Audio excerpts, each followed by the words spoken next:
అంటే ఒకసారి ఏమైపోతుంటే మనకి తెలుగులో చెప్తున్నట్టు మనకి కూపస్థ మండూకాలు అంటారు, బావిలో కప్పల్లాగా. మన నేల మీదే కూర్చొని మాట్లాడి మన పరిమితులతో ఉండే, అంటే మన గీసుకున్న గీతల మధ్య మాట్లాడితే దేశం తాలూకు సారూప్యత కానీ దేశం తాలూకు విశిష్టత కానీ మనకు అర్థం కాదు. అందుకని మన స్వంత సరిహద్దులకి, మనం గీసుకున్న సరిహద్దులకి పరిమితం కాకుండా విశాల ప్రపంచాన్ని చూడటానికి ఈ రోజున ఢిల్లీ రాజధాని మనకు పెద్ద వేదికని ఇచ్చింది.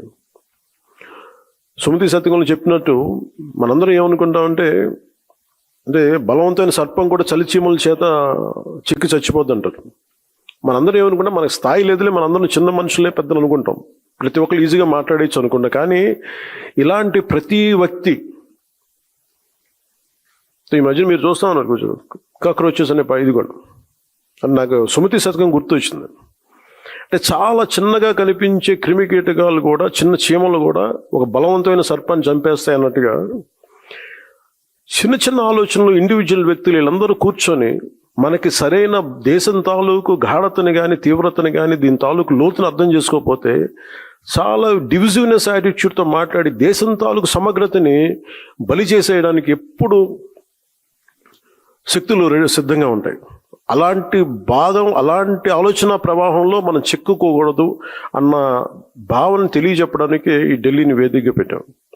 అయితే చాలా కోట్ల మంది చిన్న చిన్న ఆలోచనల వ్యక్తులు కూడా కలిస్తే అది మంచి కావచ్చు, చెడు కావచ్చు, చాలా బలమైన ప్రభావాన్ని సృష్టించగలరు. అందుకని ఈ విభజనవాదాన్ని సృష్టిస్తున్నారు, లేదంటే ఇలాంటి పరిస్థితుల్లో మనం దాంట్లో భాగస్వామ్యం కాకూడదు, దాంట్లో మనం ఎంత ఎదురెడ్డి పోరాడాలని చెప్పడానికి దీని తాలూకు ముఖ్యాంశం.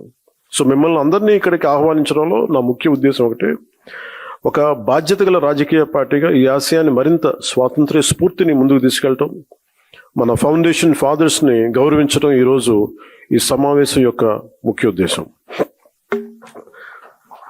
సో దీంట్లో సర్టన్ పాయింట్స్ అనుకున్నాం. అంటే నేషన్ ఫస్ట్, అంటే కాన్సెప్ట్స్ వైజ్ మనం మాట్లాడుకోవాల్సినవి. స్ట్రెంథనింగ్ నేషనల్ యూనిటీ, అంటే నేషన్ ఫస్ట్ కింద strengthening national unity, security, internal security and democratic values ఒకటి. Viksit Bharat, from aspiration to achievement, under 12 years of transformative leadership under Prime Minister Narendra Modi ji. అలాగే 2 years of renewal, reconstruction, inclusive development in Andhra Pradesh, from crisis to confidence, a journey to sacrifice, Janasena, 12 years prasthanam, a journey of sacrifice, service and people's trust. అలాగే భవిష్యత్తు సరికొత్త తరం, అందరూ మాట్లాడుతున్న catch phrase Gen Z అనేది, భవిష్యత్తుకి జనసేన తరపు నుంచి ఎలాంటి దిశానిర్దేశం చేయాలి వీటన్నిటిలో. సో ముందు వెళ్ళబోయే ముందు